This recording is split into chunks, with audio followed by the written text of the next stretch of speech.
రఘురామకృష్ణరాజు గారి custodial torture కేసులో 2 important developments జరిగినాయి. ఒకటి ఆల్రెడీ పివి సునీల్ కుమార్ గారి సస్పెన్షన్ కొనసాగింపు టిల్ రిటైర్మెంట్. ఆయన మీద ఉన్న కేసుల్లో ముఖ్యమైన కేసు రఘురామకృష్ణరాజు గారికి సంబంధించింది. ఆ కేసులో కూడా విచారణ పూర్తయ్యే వరకు సస్పెన్షన్ని తొలగించము అని చెప్పారు. అందువల్ల ఆయన సూపర్ యాన్యుయేషన్ అయ్యే వరకు, అంటే రిటైర్ అయ్యే వరకు సస్పెన్షన్ కొనసాగుతుంది అన్నారు. లేటెస్ట్ డెవలప్మెంట్ ఏమిటి రఘురామకృష్ణరాజు గారి కేసులో అంటే, ఈ కేసులో మరొక ఐపీఎస్ అధికారి ఉన్నారు. ఆయన పేరు సునీల్ నాయక్. ఆయన ఏపీ రాష్ట్రానికి చెందినవారు, కానీ ఆయన క్యాడర్ బీహార్, అంటే బీహార్లో ఐపీఎస్ అధికారిగా ఉన్నారు. జగన్మోహన్ రెడ్డి గారి ప్రభుత్వం ఏపీలో ఉన్నప్పుడు ఆయన్ని డెప్యుటేషన్ మీద తీసుకొచ్చారు. ఏపీ సిఐడిలో ఆయన డిఐజీగా ఉన్నారు.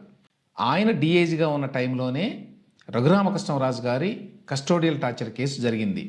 ఆయన ఇన్స్ట్రక్షన్స్ మేరకే రఘురామకృష్ణరాజు గారి అరెస్టు, ఆయన్ని హైదరాబాద్ నుంచి ఎత్తుకొని రావటం గుంటూరుకి, ఇవన్నీ జరిగినాయి. ఈ నేపథ్యంలో రఘురామకృష్ణరాజు గారు తన ఈ కస్టోడియల్ టార్చర్ మీద కేసు పెట్టినప్పుడు ఈ సునీల్ నాయక్ గారి మీద ఆరోపణలు చేశారు, ఈయనే బాధ్యుడు అని. ఈయన మీద గుంటూరులో నగరంపాలెం పోలీసులు అటెంప్ట్ టు మర్డర్ కేసు పెట్టారు రఘురామకృష్ణరాజు గారి టార్చర్ కేసులో. దాని కింద ఆయన్ని ప్రశ్నించడానికి గతంలో ఈ పోలీసులు చాలాసార్లు ప్రయత్నించారు. ఆయనకి నోటీసులు పంపించారు, మిమ్మల్ని ప్రశ్నించాలి రండి అని. కానీ ఆయన ఎప్పటికప్పుడు ఏదో ఒకటి చెప్పి తప్పించుకున్నాడు.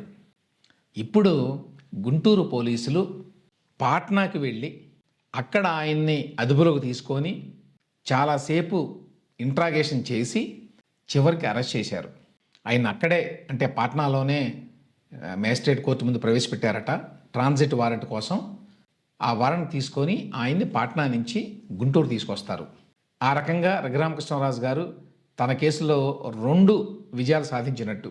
ఒకటేమో సునీల్ కుమార్ గారి సస్పెన్షన్ని రిటైర్మెంట్ వరకు కొనసాగించేలా చేయడం, రెండవది ఈ కేసులో కీలక పాత్ర పోషించారు అని భావిస్తున్నటువంటి సునీల్ నాయక్ గారిని పాట్నా నుంచి మరీ తీసుకురావడం.